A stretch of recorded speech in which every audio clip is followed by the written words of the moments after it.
Hey, everybody. Welcome to another edition of Breaking Bread with Tom Papa. I am Tom Papa. Thank you so much for joining us. We have a great show for you today. I'd like to welcome a new sponsor to the program, the good people at Freshly. Amazing, amazing product. You know, when you're stressed and you're tired, and look, we all want to celebrate food. We all want to have great meals, but you're not doing that every single day. It's the in-betweens that you get confused and stressed and have to shop and you don't know what to do and you end up eating like garbage and it's not healthy and it's time-consuming or it's just bad choices all around. In come the good people from Freshly. Freshly sends meals directly to your home, never frozen, fresh meals that are good tasting and they're healthy for you. And it's just great. They sent some to me, and I had the chicken, the home-style chicken. It was amaze balls, and it's one of those things where you don't even have to think. You go to the fridge, you pull it out, bam, you make it, and it's one of those meals when you're done, you're like, oh, I feel better. I didn't stress. There's no cleanup. Good way to live. Right now, Freshly is offering our listeners $40 off their first two orders when you go to freshly.com/papa, P-A-P-A. Stop stressing about dinner. Go to freshly.com/papa for $40 off your first two orders. You will enjoy. Look, dinner time can be chaotic especially when you're all going back to work and everything is getting busier and more chaotic and the kids are going to school and there's a whole bunch of stuff going on. It's hard to have big gourmet meals every day. I'm lucky if I just get Sundays out of it. And the rest, you're looking to feed yourself and your family and you need something good and you need something quick.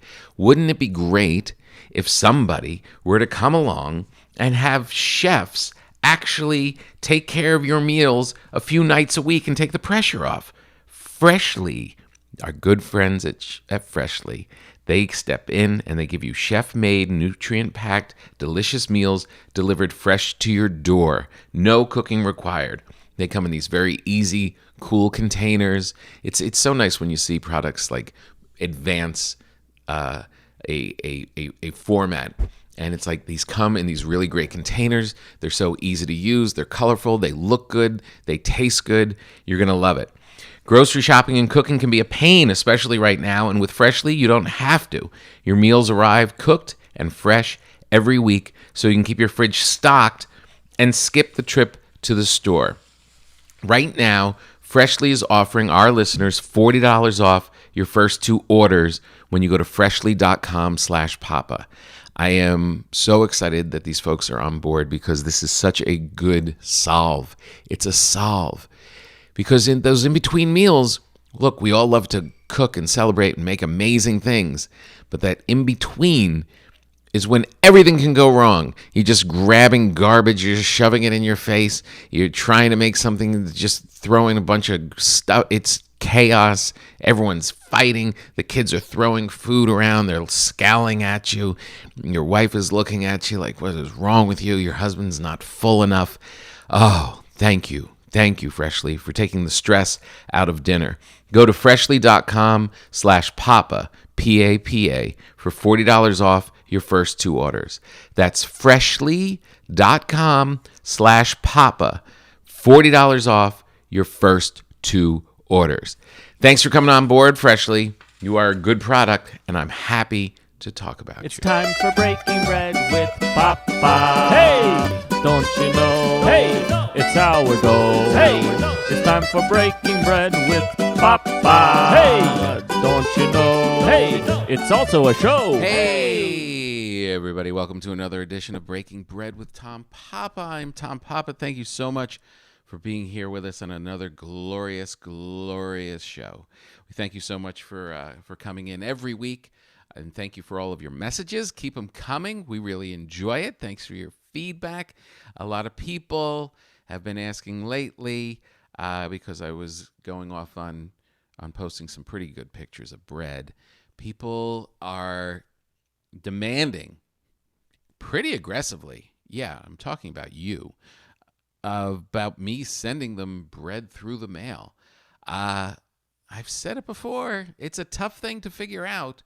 But with the number of people that are asking for it, I'm thinking I've got to figure it out. I mean, maybe there's a thing if I can do it in bulk. Maybe if I do like 10 at a time, it makes sense. That wouldn't. No. Then it would just go to 10 different people. It can't be $100 a loaf to send bread to you, is what I'm saying. I love you. I adore you. But how much? Why am I putting it on me? I should put it on you. How much are you willing to pay for bread? How about that? Let's start that conversation. Hit me up on social media and let me know if you desperately want this bread. And I understand you desperately wanting it because it is delicious. What would you pay for a Tom Papa loaf of bread? I actually started going back on the road. Last weekend I did Omaha, Nebraska. And then this weekend I'm going off to Kansas City. By the time this comes out, I will have returned from that. And for the first time since the pandemic, I literally had to change the bread schedule. The bread making schedule, which is a 2.5 to 3 day process. All of a sudden I was where I could be loose with it and be like, yeah, I'll get to it. And it was like, no, I'm getting picked up at 6:30 in the morning on a Thursday.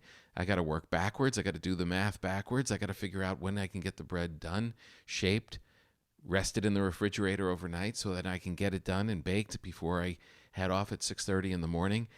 Oh, I know it sounds somewhat annoying, but for a touring comedian to all of a sudden realize that your time to get to CVS and bake your bread and see your friends and have your meetings is all shortened and having to be altered by your going out and entertaining people somewhere in the country.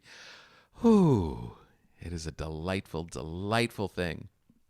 And I'll be heading a lot of different places through the summer, and then come fall, then it's going to get really crazy. Then I'm going to be really worried about the bread output. So if you're going to jump on it and you want to get your orders in before the summer is probably when you should do it. That is the best advice I can give you. Going back on the road, I've been here in LA, so we've only done some like outdoor dining and stuff. And I got to Omaha, Nebraska, and you're thinking, well, what do you eat in Omaha, Nebraska? It just feels like steak, right? If you look at it on the map, it actually looks like a T-bone. And Kansas City, I'm heading there. More steak, I imagine. So I got in early one night of travel and before the big show. And I was like, well, I should just do it. Let's celebrate this and go inside and eat with people. Now, I know if I'm talking to you in Texas and Florida and some assorted other places, it's not that big of a deal.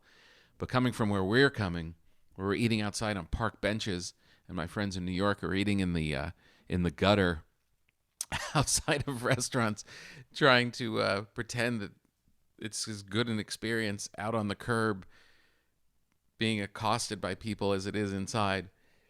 This was a big deal. So I went to a place called Sullivan's, and it was the best experience. Big high ceilings. You walked in, there was people at the bar, but not nerve-wracking, like nice. And look, I'm double vaxxed. It's time to go. That's like the new herpes test is you just meet people on the street and you tell them that you're vaxxed. And the little bar was all filled up. I'm like, no, I want a table. Do you mind giving me a table? And they brought me in the back crisp white tablecloths, which really just, there's a reason they are still being used, because it really is a good indication that you're going to be taken care of. And they gave me this nice booth by myself towards the back. Nice waitress, nice open ceilings, ice cold martini that I have not made. I did not have to make any of these things, which is such a treat. Ice cold martini appears with blue cheese olives, freshly stuffed, not from a can, with old blue cheese that's as hard as a shoe. And then they bring out the bread, and it's warm, and they bring out a giant wedge filled with more blue cheese and bacon bits, and a beautiful New York strip comes after that.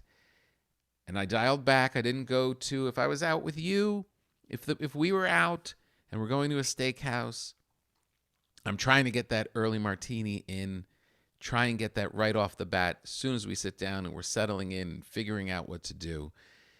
And then we'll slide into red wine by the time the steak actually hits the table. But I'm on my own. I'm in a strange place. I've got shows to do. This isn't a time to booze it up. So I just let the martini slowly lead the way. Spend time on my phone, talking to people, pretty much just sending pictures of the menu and the glass and the restaurant, and just sending it to people saying, oh my God, I can't believe I'm on the road. Look at this. And a lot of people, comedians and some of the musicians were just salivating as much as I was. And then the steak comes out and the martini just takes it to the end. No dessert, thank you. Don't need to bomb this with sugar. I'm not on a date. This is just me experiencing this thing that I have not experienced in over a year. Cruise back to the hotel. It's still early. The Yankee game is wrapping up.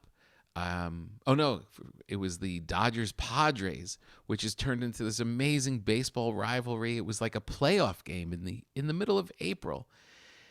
Kick back, go over my jokes, do some writing. The game's on in the background. Full, content, joyous. Oh, it really felt like the whole world had been corrected, and I got to partake in it. Of course, you throw your mask on, which, by the way, I traveled for about 14 hours. As soon as the car picks you up, that mask is on. It does not come off. And I think it was one that my daughter left in the car that she had used at her dance class. It smelled kind of like my daughter's perfumey kind of. I'm like, she used this for a dance class for 2 hours, and now I am wearing it on my face for the next 14 hours. Nasty. But a small little remnant, I would call it, of the pandemic, which will probably be around for a bit. But it comes off and is put on the table when the martini comes out, and there's nothing but joy.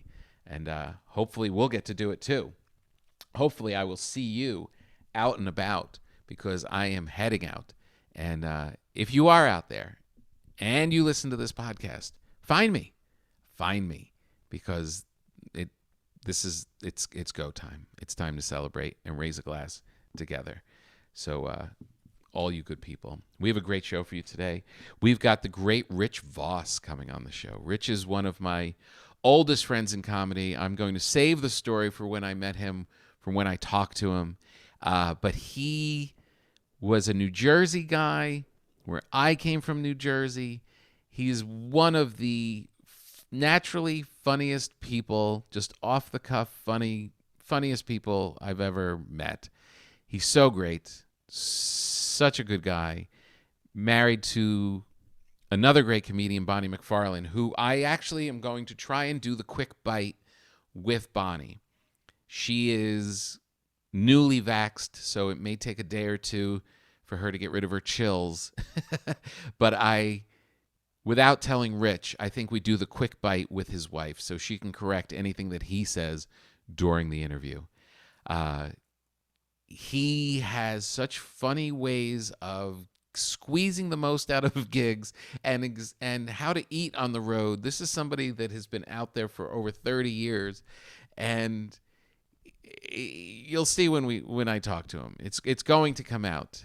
He is, I wouldn't say he is, let's say he's thrifty, and he's inventive, and I guarantee you, when he is out on the road, he's not sitting in a steakhouse by himself waiting for a steak to come and celebrating. He's going to do something else to take care of it and make sure he's not spending too much money, and it's going to be weird. It is going to be weird, and I'm sure we're going to find it hilarious. So enjoy this right now. This is a interview with my good pal, Rich Vos, and then we will grab a quick bite, hopefully, with Bonnie McFarlane. Good to see you, Rich. Well, thank you. Yeah, Hold on, folks. Let me give myself an introduction because a lot of people wouldn't know. Hey, Rich. Today on Tom Papa's podcast, we have Rich Vos, VOS, who recently, over the pandemic, was in The King of Staten Island, HBO Max, Colin Quinn and Friends, a drive-in comedy show. Also, the Patrice documentary, Killing is Easy. And his roast, Voss Roast, is up to over 500,000 hits on YouTube for free. Welcome, Rich Vos. Wow. Hey, Tom, what's up? That would have been so good if I hadn't already recorded your intro. Oh. You know what's funny? Like I did a club, like these clubs, some of these clubs, I'm not bad-mouthing everybody being negative. Yeah. But they don't do a lot of promotion. I went to a club, and there was one little poster. It said, coming up, Rich Vos from Opie and Anthony. They haven't been on the air in 7 years, and not that there's the greatest stigma around them. Right, exactly. Next week from Evening at the Improv.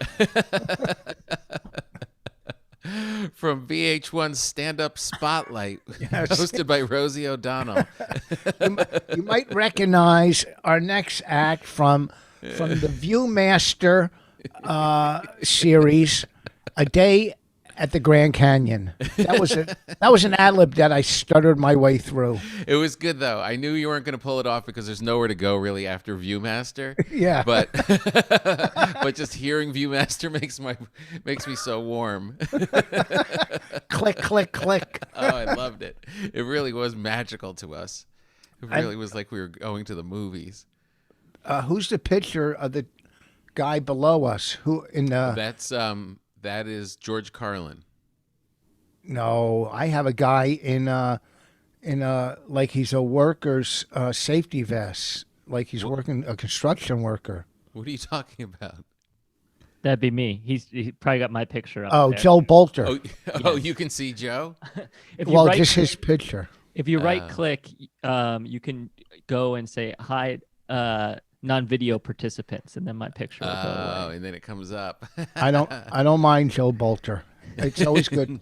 It's always good to have a picture of a producer in a hard hat. I always say that. I don't do a podcast unless there's a producer in a hard hat picture.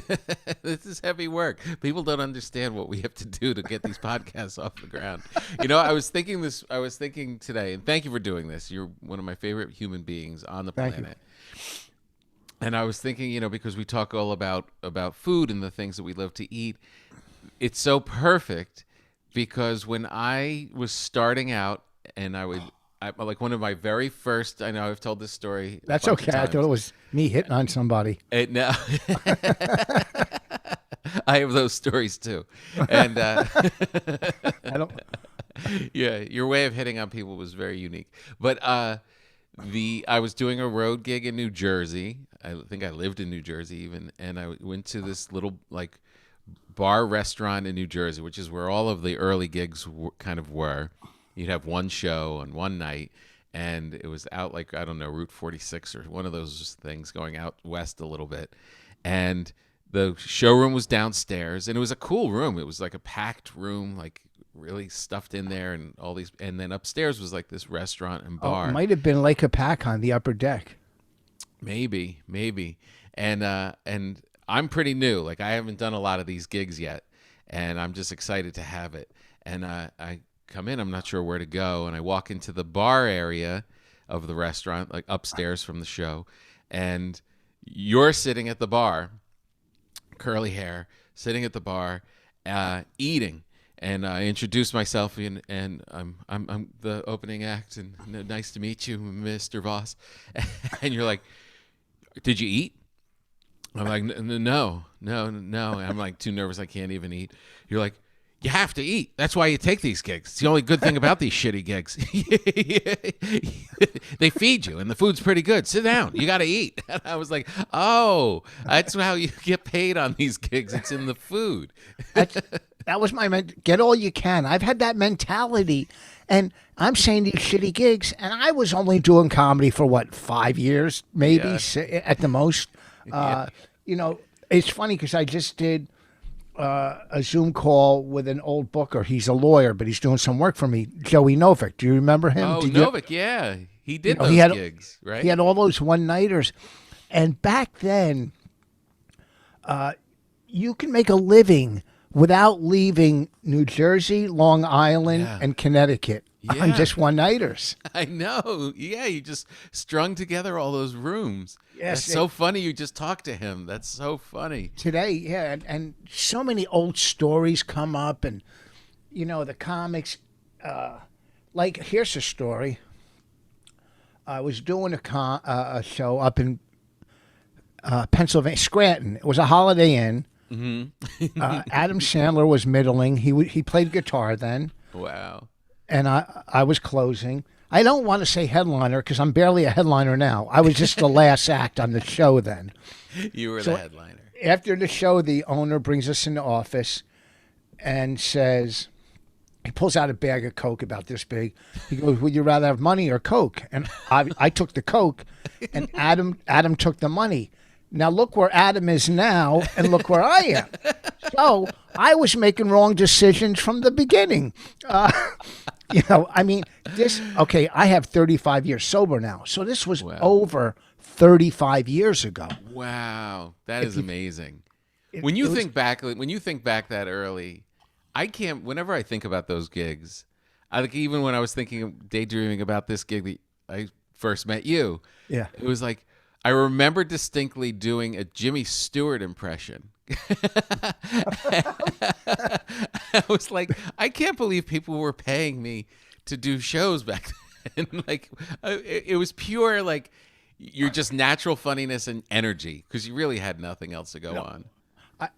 First of all, I remember all the impressionists used to turn around and do something with their hair, and then always turn around and do Jack Nicholson or Clint Eastwood.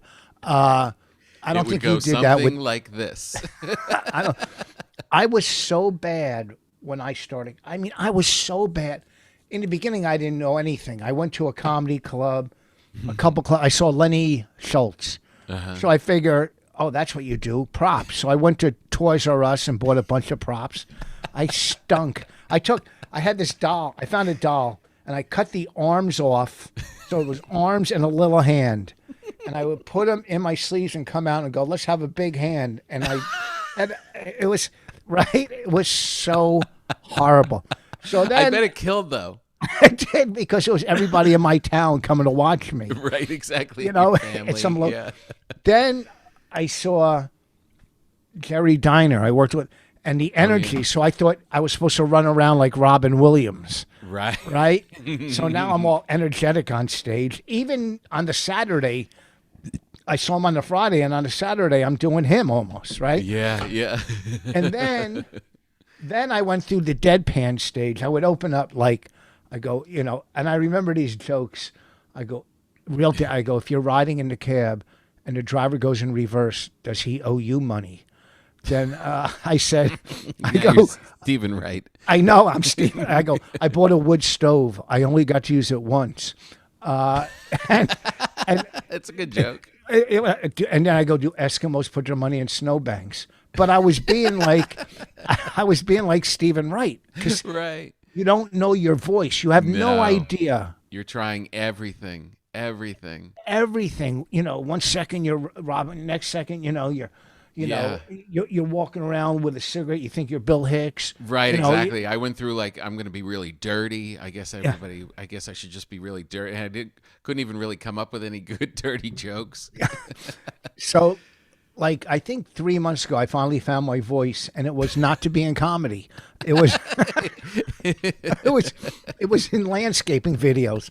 How's your landscaping going? Now you're living in New Jersey. You got a nice piece of land, and I could tell you're not. This isn't just I cut the lawn. You're into this. Well, yes. Yesterday I put in a new mailbox. This is, throughout this pandemic, just nuts. My stomach problem. Then I had headaches. So my wife says we had a leak in the living room. Just a leak. My wife says maybe we have mold. I'm like, oh fuck. I'm like, oh damn. So the wives are so scared of mold. So I have someone come in, test the mold. That cost me $1,300. Oh my God. And that guy goes, I can get the mold, rid of the mold for $6,000. I go, are you crazy? I go, how much cash? He goes, $2,000. I go, you don't seem too legitimate that you went from 6 to 2 within 30 seconds.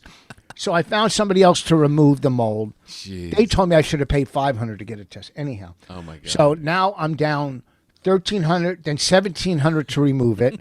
A piece of sheetrock missing from my living room ceiling. Yeah. There's a major leak. I have a guy look at a roof. He goes, well, you could do the valley or put a roof.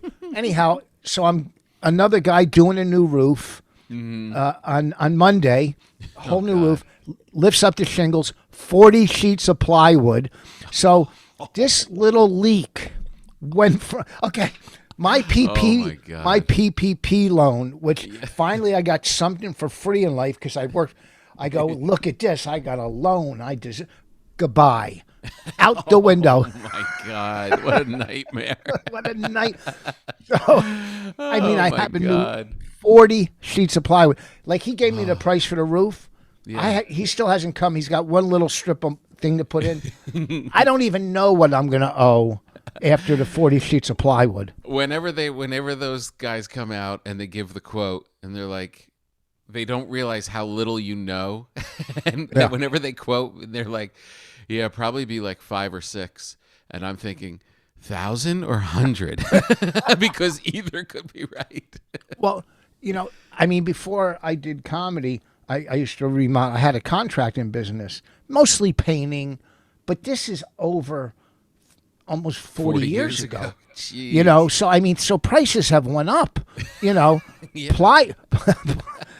Plywood is like $50 a sheet now, $45.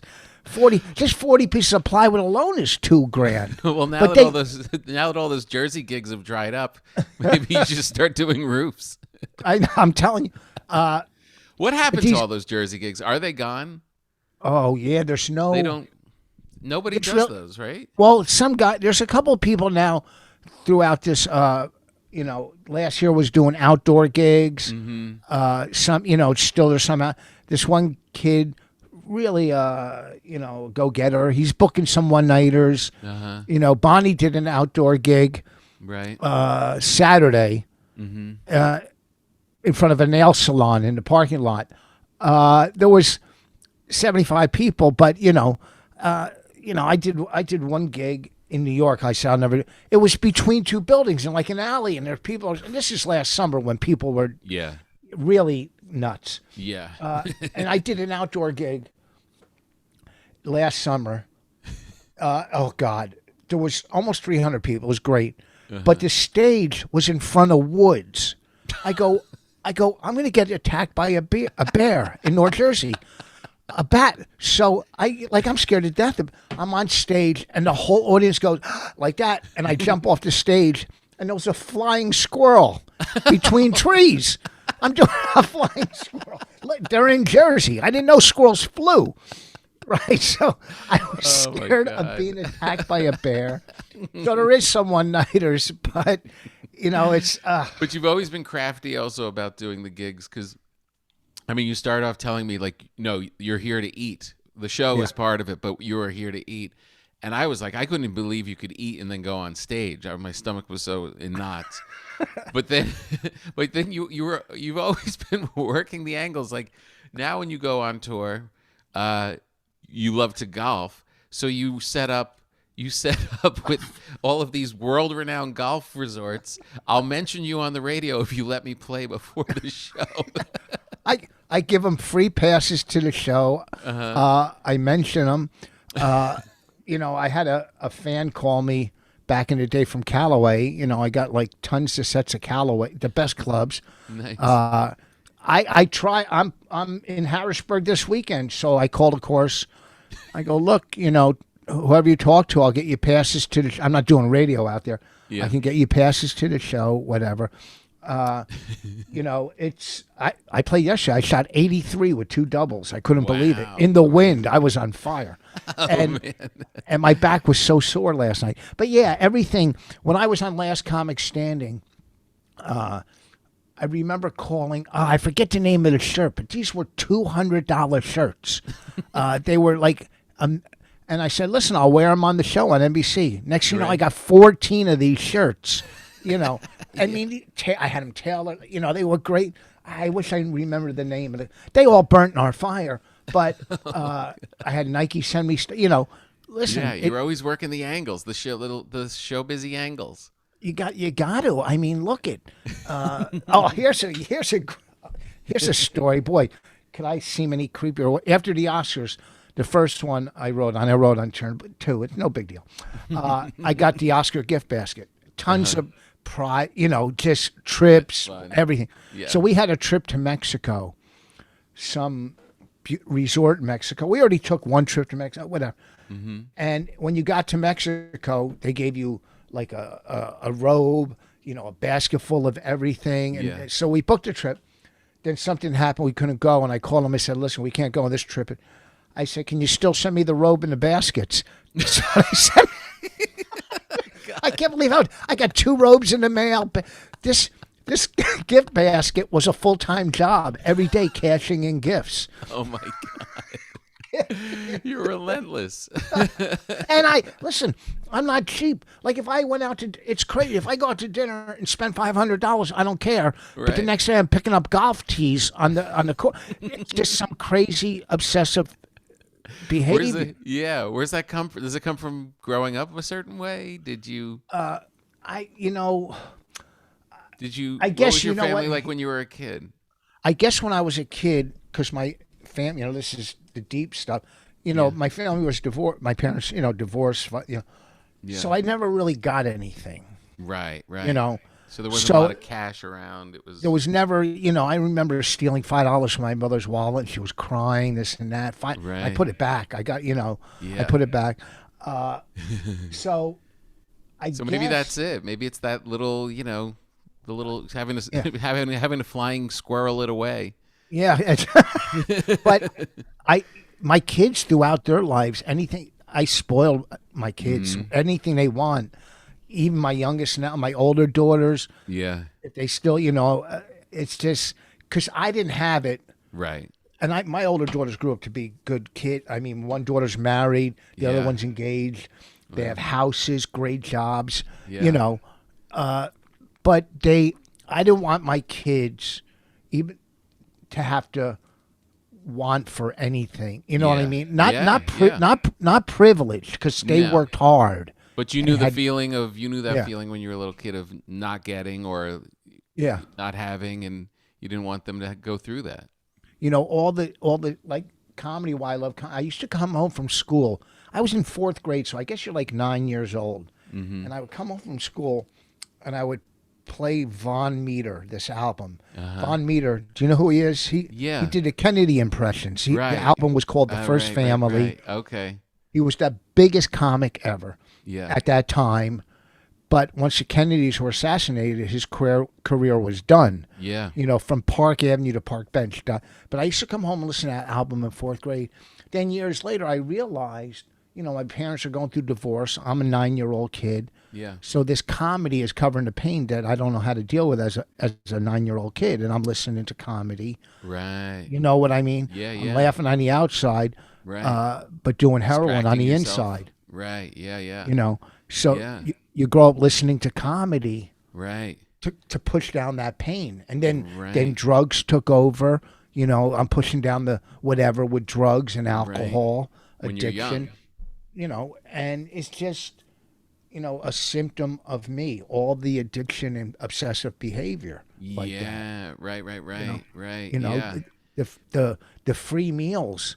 I don't care about $8 or $12. Right. But I don't want the left side of the menu. I get the whole menu. I'm Rich Vos, bitch. I don't get snacks. I get platters. You know? Yeah, there is that thing. You completely spelled it out. I mean, there was that pain that already existed, and then you put the substances on top of it, and that's what creates addiction.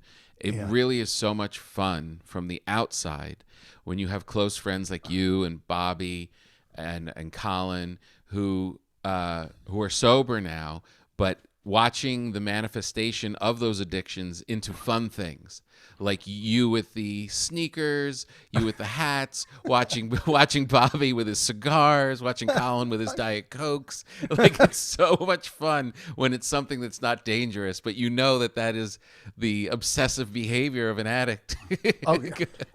I heard you came into the cellar with a hat like mine, and they said Rich Vos is wearing these hats, and you threw yours out.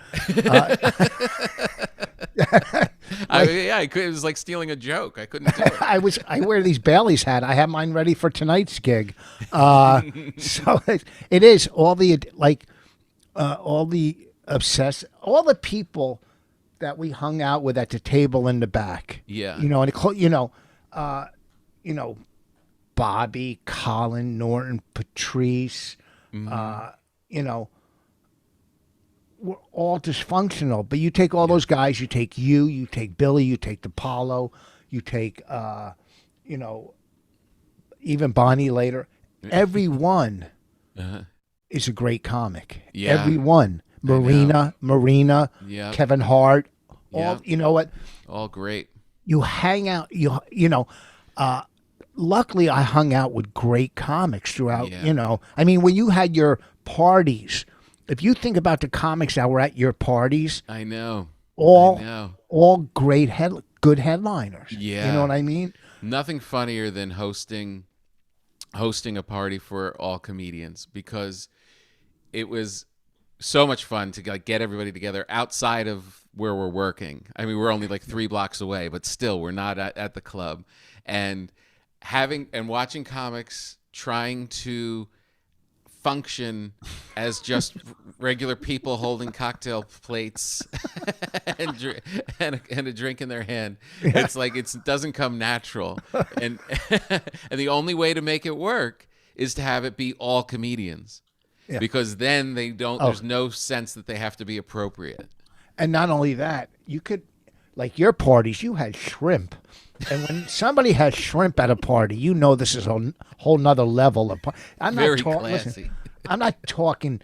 Yeah, there were crackers and cheese, but there was shrimp. This is not. This is not a middler's party. This is a headliner party with shrimp. Now, be honest with me. Did you put some in Bonnie's bag before you left?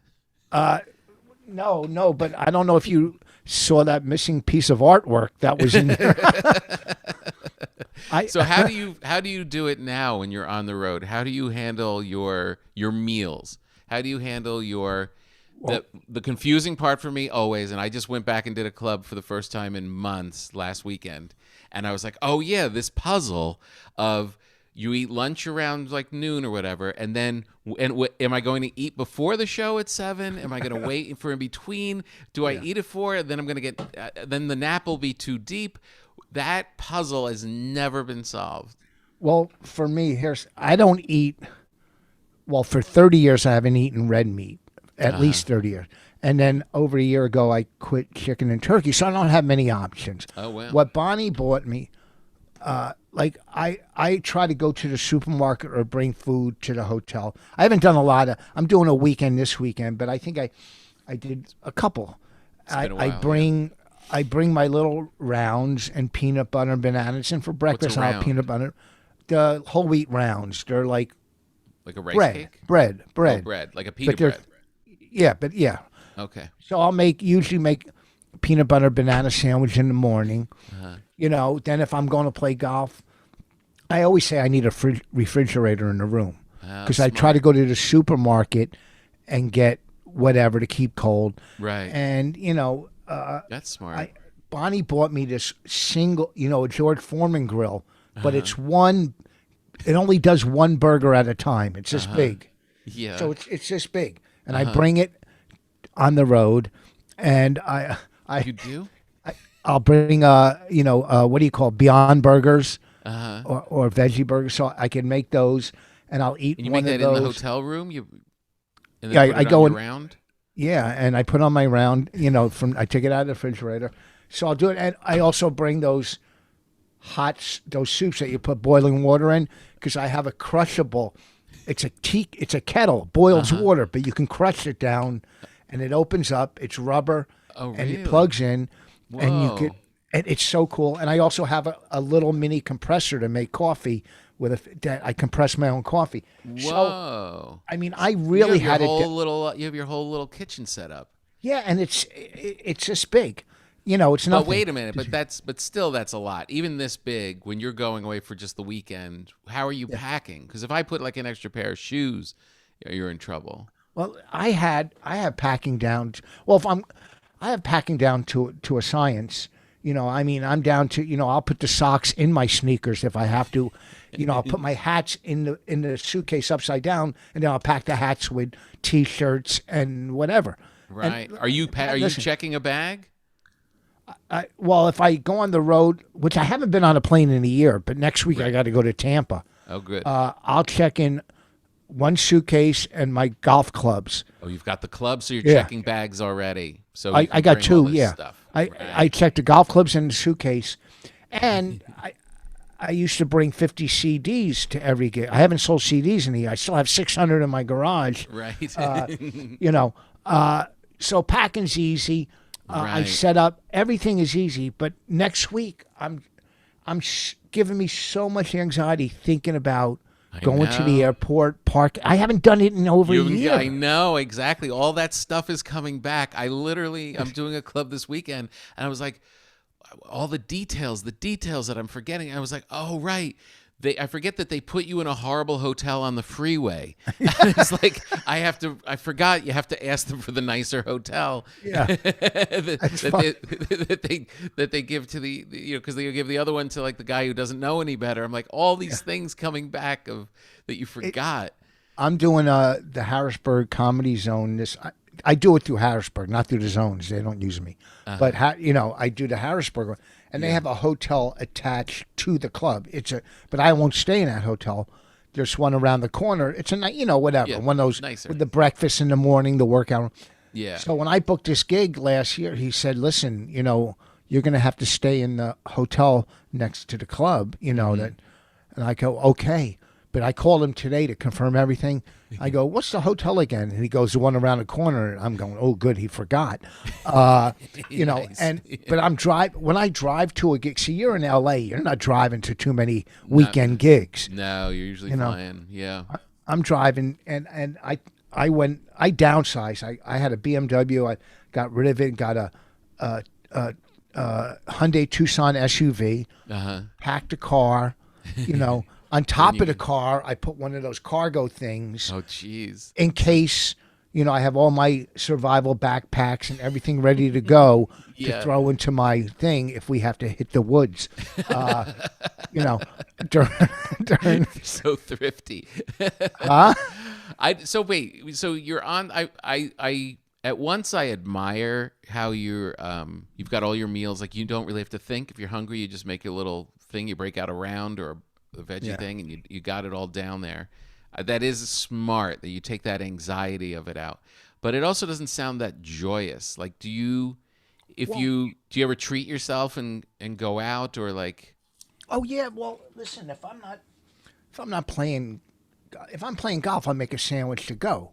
Right. Whether it be whatever to eat on the course, and I have my little cooler that I bring too. That I bring on the plane in case it's a long flight and I want to eat on the plane. And I put frozen. I take a water bottle and I freeze it, and So yeah, but usually I'll go. I don't have time to go to a restaurant before or after the gig. Usually. Yeah. So I usually eat at the club. I just Right. try to eat healthy. I mean, listen, Yeah. even at home, there's not too much that I enjoy eating anyhow. So since I don't eat, You did really clean things up over the last several years. well, since I don't eat meat, I mean, Who cooks at home? Bonnie, but she's a vegan. She's one step. I'll at least eat Oh. fish. Right. She's a vegan, and we have great food. I mean, she makes soups all the time. She's in bed, kind of sick now. She got her second shot yesterday. Wow. She can't move. Yeah. And I'm like, look, someone's got to clean. So anyhow, so I got my kid. But it's you're on the road for 2 days. It's not like Yeah. like tonight I'm in Philly, and I always have them order me sushi from next door to Helium. There's a little sushi place. Yeah. So I have them order that. I'll eat some there, take some home. I'll get Bonnie some rolls. It's so funny. I mean, literally, you're talking about, we probably saw each other at that bar 25 years ago, and and you're still so crafty that you're thinking, okay, Philly, that's the place with the sushi. They gave me the sushi from around the back. I can't tell you how fucked up, how screwed up I am.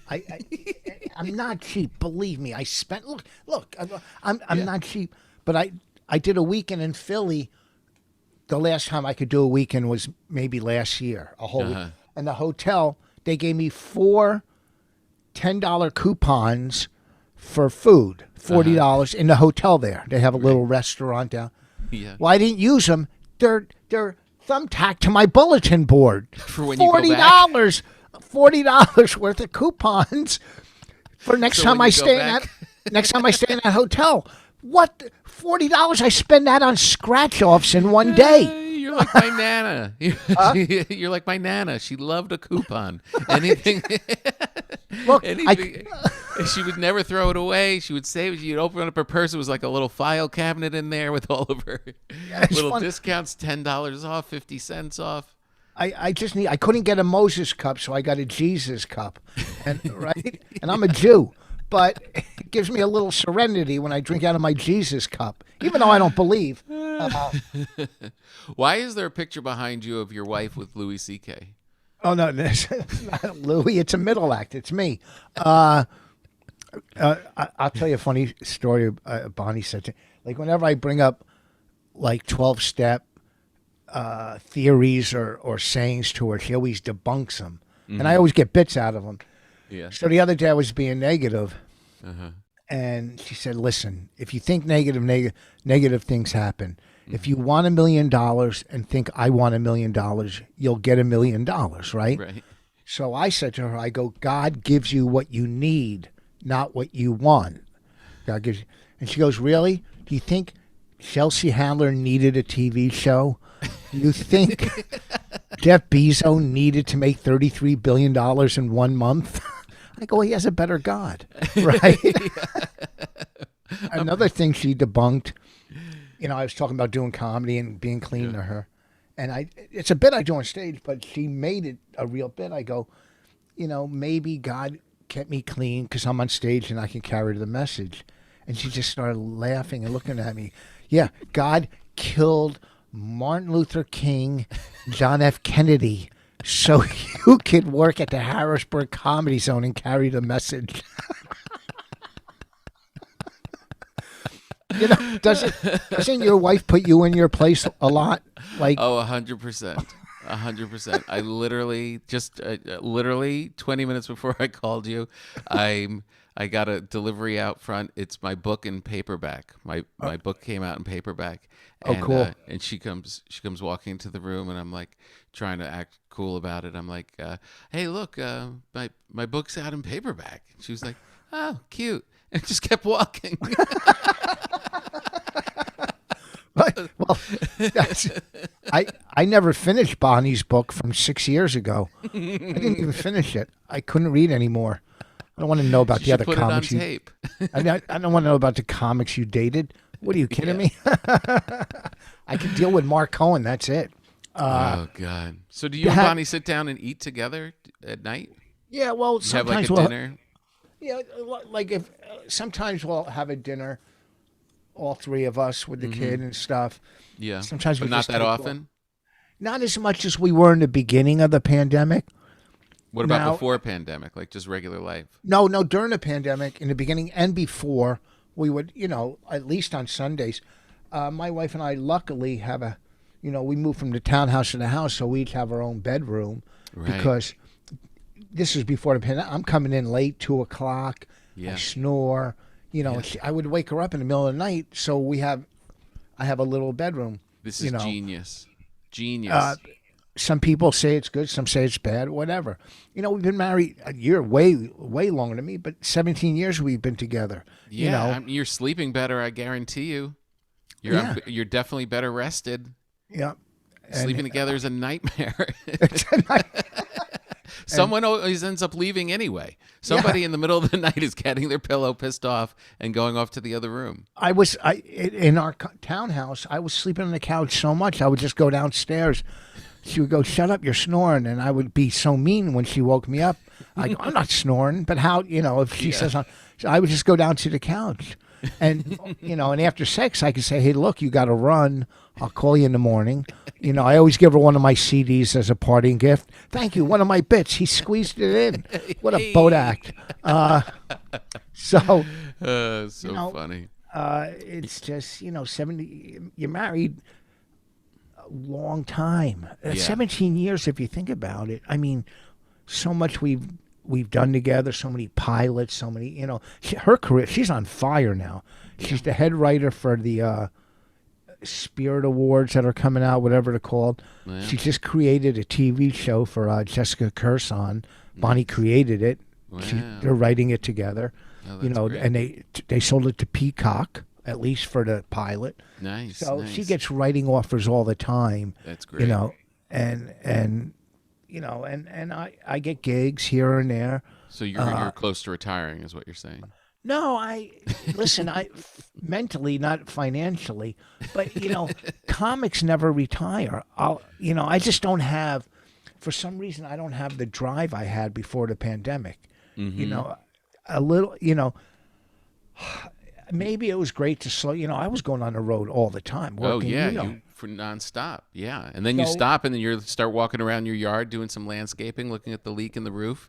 You're like, this isn't so bad. Being home. It's not. It's less stressful. It really is. But the thing is, I love I love being on stage and create. And the problem is, the last year, I should be, and this is an ego. I have 6 albums. I wanted to do one more, 7. I go, that's enough for a career, 7 albums. And I'm not even close to another one. Because the last year, I haven't really created anything. Right. Because for me to come up with new stuff, I have to be on stage. Right. Think about it, test it out, get it right, and put an hour together. Right. So, everybody's different. And I not even close. I could do an hour of crowd work, which Bonnie said I should have done 10 years ago, but now everybody's done it. Big J, Todd but no one does it Barry. as good as you. Thank you. Really? I'm not just saying that. That is true. Yeah, but I shied away from it. I wanted to do material. I think my next album's going to be just stories, like stories. Stories from the yard. And then a tick was on my leg. That's my second biggest fear in the world. That's why I don't go camp. I have everything in the world to go camping. I have survived everything, $1,000 worth of camping stuff, but I'm scared of a tick. Not a bear, not a snake, a tick. You're too funny. Well, thanks for doing this, Rich. It really means a lot. I always say you are the funniest person I know, naturally funny person I know. Thank you. That's how I always say it. And then we get into arguments, and I always give in. But I do start off saying that every time. Listen, I'm sorry if I talk too much. I don't, That's why you're here. But here's the thing: these podcasts. This is my, and of course, I would do your podcast, your radio show anytime. But there's people that ask me to do podcasts. Before the pandemic, I wouldn't even have picked up the phone. Now I'm taking showers before some of these podcasts. I put cologne on for you. Thank you. All right, buddy. I'll talk to you soon. Have fun Tell your wife weekend. I said hi. Tell Cindy I said hi. All right, buddy. Bye. Okay, that was our interview with the great Rich Vos. Told you, weird. Very weird. Who's putting a little George Foreman single burger thing in your suitcase with a squeezy tea?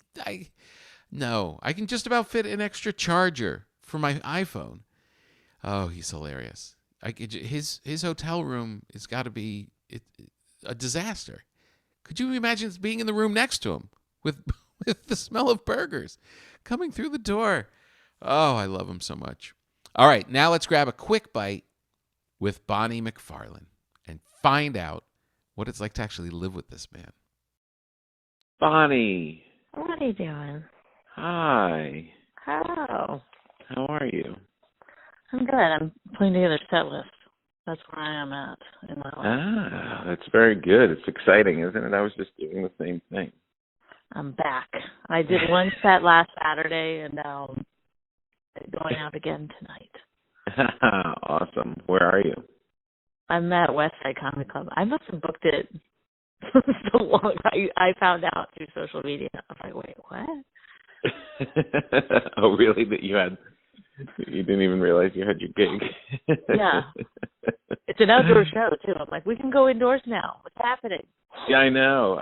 Someone just posted, safe outdoors. Is like, dude, why? We're all vaccinated. I'm taking my mask off and I'm inside. See you later. I know. I'm like, let's go. Meet and greets, whatever you want to do. Let's go. Yes. I'm not even taking my own mic anymore. I mean, I know, exactly.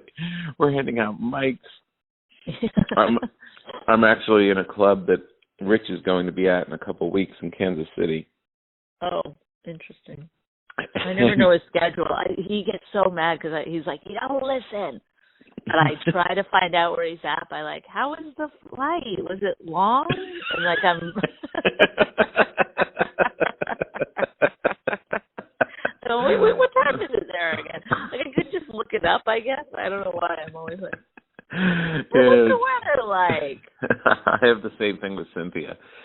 I'll be like, she'll be like, so wait, you're in Milwaukee now? No. I know. It's frustrating because you're like, it's so in the forefront of your mind, and then like we'll be through like last night, right? I was like, wait, where's Dad? I'm like, he's away. Like he's been away. Not here. I'm gonna call Dad to pick me up some chips. I'm like, he's been gone for 3 days. You just noticed? My daughter now, whenever we talk about stuff that we did in our past, my daughter, her default is, you were on the road for that. I'm like, no, there's pictures. I was there. Oh no, that's like, because the memory, it's the memory of the memory that gets carried on. Right. So she's creating the memory that she's right, now. Exactly. And I'm trying to rewrite it. I'm like, yes, no. You're like, wait, no, I was there. But Rich, it was so funny because he was the first guy that I ran into on the road, like doing a one-nighter in Jersey, and he was so adamant that I eat the food because it was part of the deal, and you had to get your money's worth. Right, and then, you did this on a video, right? Yeah, and then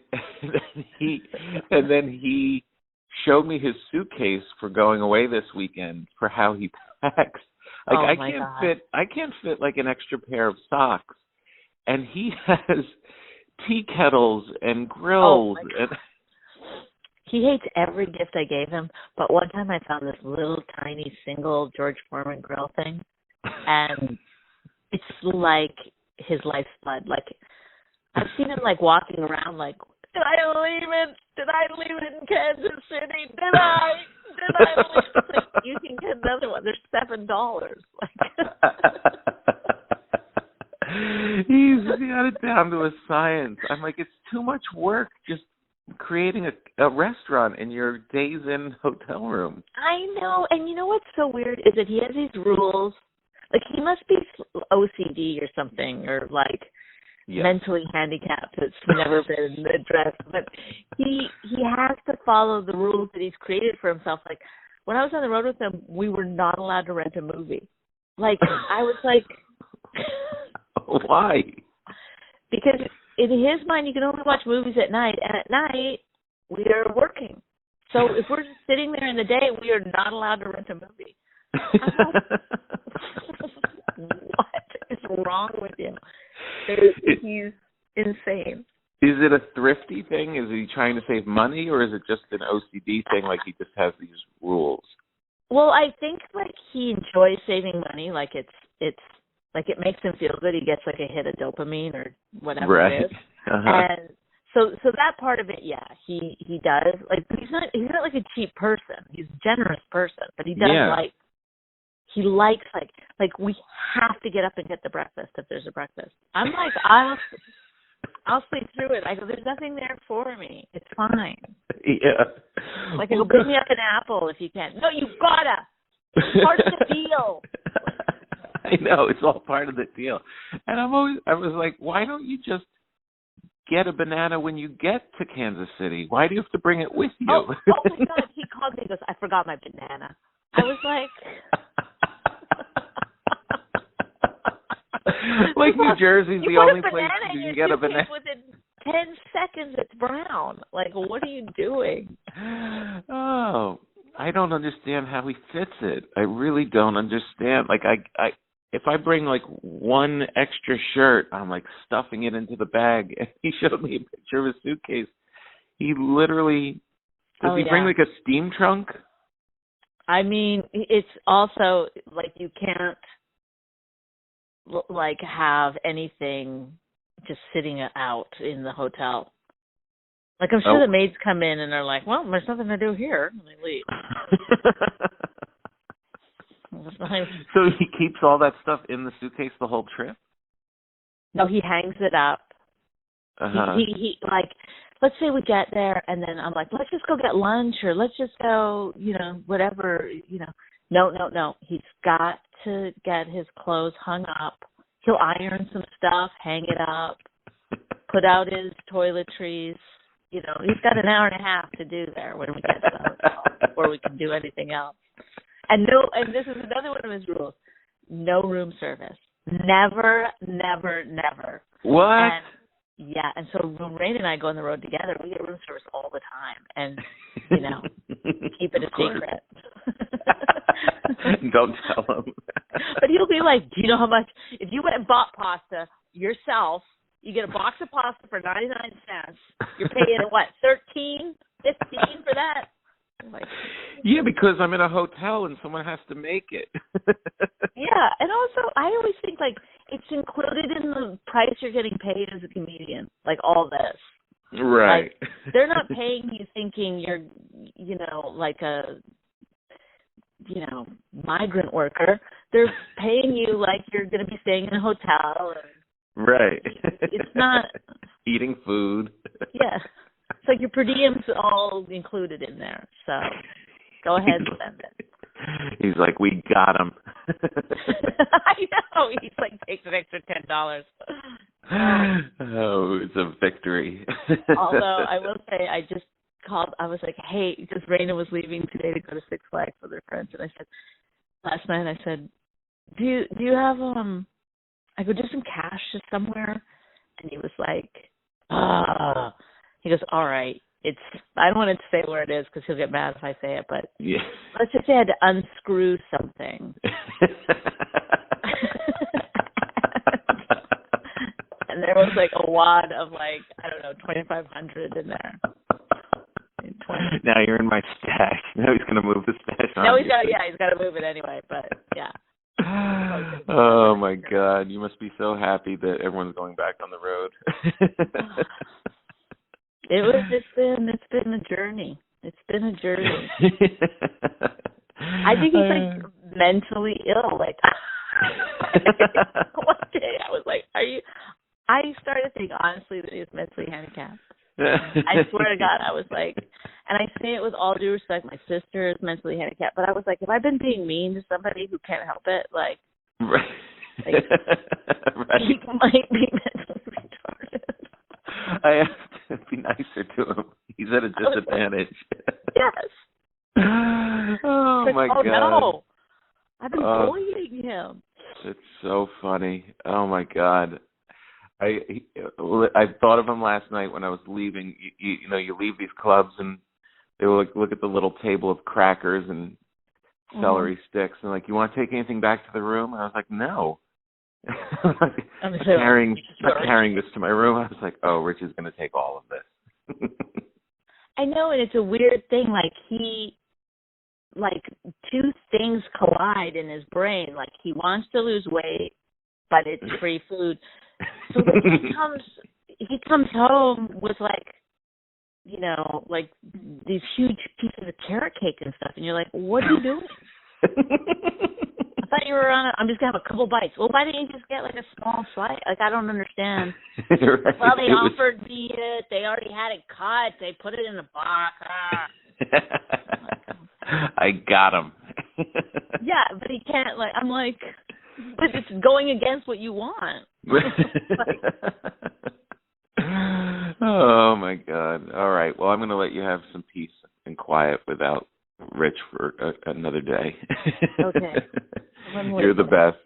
Okay. Good talking to you, Tom. You too, Bonnie. I'll talk to you soon. Okay. Bye. Bye. All right, that's the big show, everybody. Thank you to Bonnie McFarlane. Thank you for Rich Vos. Two great, great people. Make sure you go and see them live. They're both super, super funny. And you'll probably see all of us together at the Comedy Cellar soon when we're doing Live Come to Papa's and all the rest of it. Thank you so much for listening. Make sure you subscribe and give us lots of stars and lots of love. And make sure you send us stuff on social media. And like I said earlier, what would you pay to receive some bread through the mail? You're the best. See you soon.